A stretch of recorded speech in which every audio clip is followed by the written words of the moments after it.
Il est temps que la France lève son genou de notre cou. 7 siècles de misère fait de traite humaine, de colonisation et aujourd'hui de néocolonisation, cela suffit. Il est temps que la France nous foute la paix. Il est temps que la France prenne exemple sur ses voisins européens. L'Allemagne est la première puissance économique d'Europe, loin devant la France. La 3e ou 4e puissance économique du monde. L'Allemagne n'exploite aucun pays, aucune colonie. Je peux citer l'Italie, je peux citer l'Espagne, qui avait des colonies avant, mais qui n'exploitent personne, qui ne font pas ingérence, qui n'imposent pas des dirigeants dans leur ancienne colonie. Au nom de quoi la France croit pouvoir continuer à nous imposer des dirigeants, à faire des choix à notre place. Cela doit cesser et l'Afrique nouvelle, la jeunesse africaine, les élites africaines, la diaspora africaine dit non, ça ne peut pas continuer. L'hypocrisie de cette France se vit et s'exprime tous les jours. Prenons exemple du cas du Mali et du Tchad. Au Tchad, où le processus constitutionnel a été interrompu, la France a applaudi et son président est allé consacrer le nouveau roi.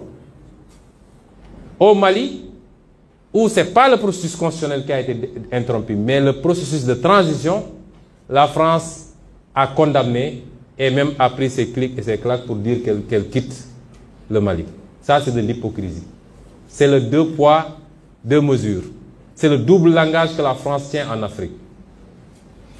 Quand on a interrogé M. Jean-Yves Le Drian sur la situation en Côte d'Ivoire, pourquoi la France a laissé faire un 3e mandat, il a dit simplement pourquoi il l'a accepté pour Ouattara et pourquoi elle le refuse pour la Biélorussie. Puisque la France a condamné en Biélorussie, a même poussé l'Union européenne à condamner. M. Le Drian répond en disant que c'est parce qu'en Biélorussie, il y a eu des millions de personnes qui sont sorties dans les rues et que ce n'était pas le cas en Côte d'Ivoire. Voilà comment la France traite les questions africaines. Personnellement, nous n'attendons absolument rien de la France.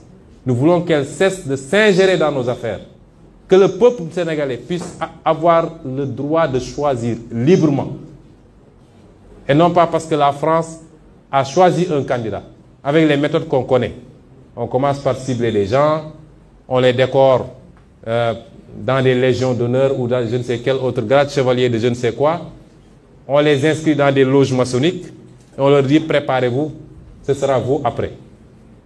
Même l'hypothèse où Macky Sall ne pourrait pas passer, nous savons qui est en train d'être préparé par la France. Cela doit cesser, ça ne se passera plus comme ça. Que l'on soit bien clair, nous n'avons rien contre le peuple français. Et en France même, des voix politiques et citoyennes se lèvent pour tenir le même discours que celui que je suis en train de vous tenir. Nous sommes ouverts à travailler avec tout le monde, dans le sens d'une collaboration gagnant-gagnant. Nous avons besoin de gens qui investissent en respectant les lois de ce pays, réaménagées d'ailleurs. Nous avons besoin des gens qui transfèrent de la technologie. Nous avons besoin de gens. Il faut que ça cesse. Il faut que ça cesse. Je ne suis pas en train de dire que la France est à l'origine de tous nos maux. Elle n'est pas responsable de la corruption de nos élites. L'argent du peuple qui est volé tous les jours, détourné dans des comptes offshore, détourné pour construire des immeubles à gauche, à droite, détourné pour corrompre de l'électorat. C'est ça, la France n'en est pas responsable. Même si son attitude complaisante peut y jouer pour quelque chose. La France n'est pas responsable du clientélisme, des détournements de deniers publics, de l'incompétence de nos leaders, incapables d'identifier les priorités. Elle n'est pas responsable forcément du bradage de nos ressources, même si elle en bénéficie très largement. Tout ça est de la responsabilité de nos dirigeants, incompétents, incapables et qui ne sont pas des patriotes du tout. Nous disons à la France d'écouter ces voix qui lui parlent de notre schéma, d'une autre collaboration entre l'Afrique et la France. Beaucoup plus juste, beaucoup plus équitable, mais beaucoup plus durable. Si elle sait l'écouter, je crois que nous aurons de beaux jours devant nous dans le cadre de la collaboration. Si elle ne sait pas l'écouter, pensant pouvoir continuer à fonctionner comme du temps de nos grands-papas, cette jeunesse africaine ne l'accepte plus.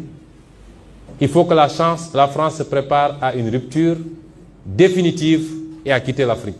Parce que l'Afrique appartient aux Africains, elle n'appartient pas à la France. Elle n'appartient à personne d'autre, ni la Chine, ni les États-Unis, ni personne. Et les Africains veulent prendre le destin en main enfin.